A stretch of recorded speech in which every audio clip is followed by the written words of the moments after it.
Talk 19, Eye Safety. Today we will talk about our eyes. Our eyes are one of the most precious gifts we have. Close your eyes for a minute and try to do something. Notice how much you depend on your sight. Even a small injury can cause serious problems. You could see black spots or blurred vision. Reading and recognizing objects could become difficult. Reaction time can be slower, especially with moving objects. Eye injuries can happen easily. Most are preventable with the right protection. Use safety glasses or goggles for most tasks. Use face shields or masks when needed. Protection must fit well and be comfortable. Always wear it where hazards exist, not just when performing a task. Example, in one factory, some workers removed protection after grinding. Particles and debris were still in the air.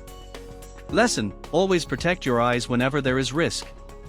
Some equipment may feel uncomfortable at first, but it is much better than losing sight. Ask yourself, what value do your eyes have? Could you imagine losing one eye? Remember, eyes are delicate and unprotected. Take care of them. They are an invaluable possession.